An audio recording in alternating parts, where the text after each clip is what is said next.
as some, you can go and sing in the shower. It is rather amazing what singing does to the system. That's true.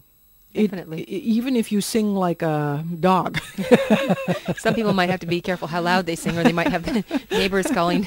Yes. Noise control. I used to sing and my cats used to be very upset. I can't imagine that. But anyway, there is something you can do at every step of the way in order to make a choice about going up a level from where you are. Right. Inside your head.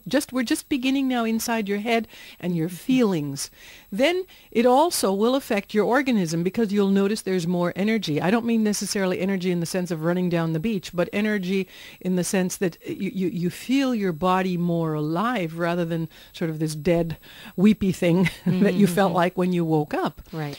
But all of it depends on choices. Now, here comes the problem. When you have never been faced with this possibility of choices before, and you have believed all your life that you have to feel a certain way if certain things happen to you, you just don't have any choice.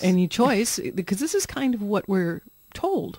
I think that this is completely the way we're schooled in general. I mean, the way we're brought up. And I'm thinking of so many, I've discovered along the way, so many different attitudes or beliefs or expectations you have for the day that are not really expectations for this day that I've woken up to. They're expectations that were created in me way back when I was a little child and I saw the way other people woke up and faced the day. Absolutely. Because you see, other people also didn't know about this. Exactly. They did not take responsibility for themselves, their feelings, their thoughts, and so on and so forth. Not because they were irresponsible. Different era. But because, once again, they had no idea. Exactly. Now, you just think about this for a moment. If what I'm saying is true, and you do have a choice at every step of the way, you don't have a choice how your supervisor reacts to you and how he does not or she does not promote you. You don't have a choice about that, but you do have a choice about how you deal with this inside your head and how proactive you may become about perhaps presenting a project to the person above that supervisor. That may be tricky, or going out and looking for another job, or concentrating your creative efforts in other areas of your life if this happens to be the only job you can have for specific circumstances at this particular time. The point is, no matter what the outer circumstance, inside of you, you always have a choice. Now, once you begin to realize that, and you begin to realize the freedom that that gives you, your life also becomes much more the life you want to live. Exactly. Because you are feeling very, very different than the person who is feeling like a victim or like they're suffering or as if the world is out to get them, and so on and so forth. So there was actually a very interesting expression by Jung, a little quote by Jung, and he says, free will is the ability to do gladly that which I must do. I read that the first time when I was quite young, and I puzzled about it because I thought, what do you mean? If I have to do something, how can I do it gladly if I really don't want to do it? Exactly. But there is a great deal of wisdom in that sentence, because let's go back to a job situation, because this frequently happens in the job situation or even in the home, when you're burdened with a lot of work in the home and you have a lot of, kids or just the way life is nowadays. We tend to be very stressed out with a great many tasks and chores and things to do. Definitely. So, once again, the choice. Now, you have all these things that you have to do today. I can choose to have a good day doing all those things, or I can choose to feel miserable doing all those things. Well, that's like a no-brainer. It really works, though. But it feels like it won't when you first realize that. I have to say, the first time I realized that with all the stuff I have going on, and there were so many things I felt like, I have to do this, I have to do that, I have to do the other thing.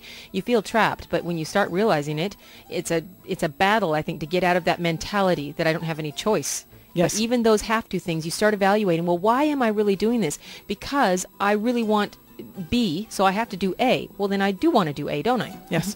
Well, I'd like to talk more about that after the break, because it's very important to understand how you can shift from one way of thinking to another. Perfect. Okay, stay with us. We'll be right back.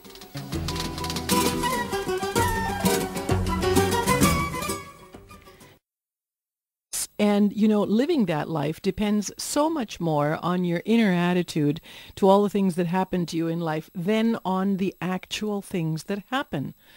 So if you want to live a certain way and you're not living that way yet, the results that you currently have are much more the product of how you're constantly reacting or choosing to react to all the things that do happen than the fault of anything external that may influence your life course. So your inner attitude has the power to influence the outcomes in your life.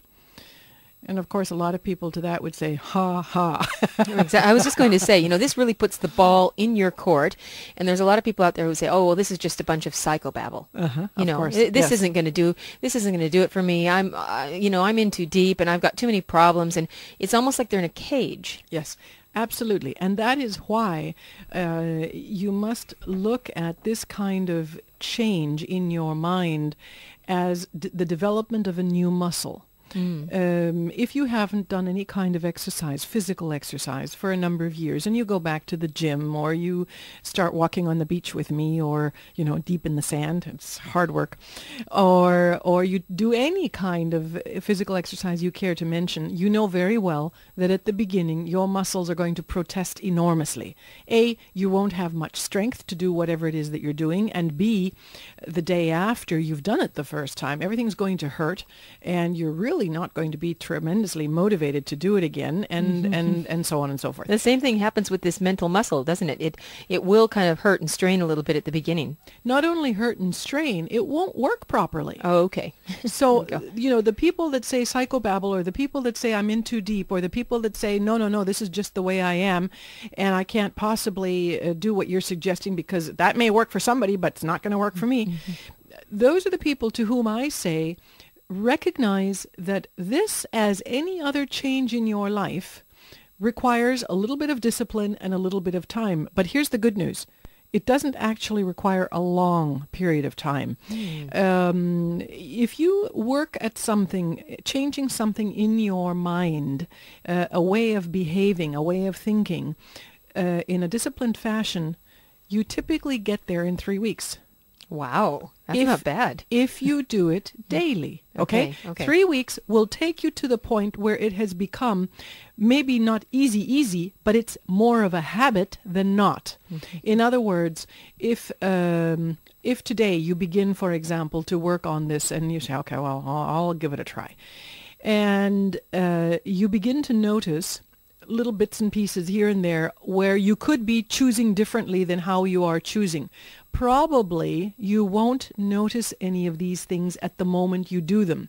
You will continue to do them the way you've always done them, but 1 or 2 hours later you'll remember this program or this talk and you'll say, oh, when I was at the Corte Inglés and I snarled at the shop girl, I had a different choice. I forgot to do it, but you remember that you forgot. Right. That's the first step. That's the first step. You don't sit and hit yourself over the head and beat yourself up because you forgot. You look at it as a positive thing. Absolutely. Now, you just have to get back on track. It's not that I failed. Absolutely. You never tell yourself you failed. Quite the contrary. You give yourself kudos. You give yourself a nice pat on the back for having remembered or noticed that you actually didn't do it, but you noticed it. Right. That means awareness, my favorite word. You have become a little more aware of what you are doing rather than having done it blindly. Now, what difference would that have made to the good outcome of your day, not having snarled at the sales girl or whatever it is you did? Well, you would have had, 20 minutes less of aggravation. That's already a big positive. In a 16-hour day of the time that you're awake, 20 minutes is 20 minutes, and they accumulate.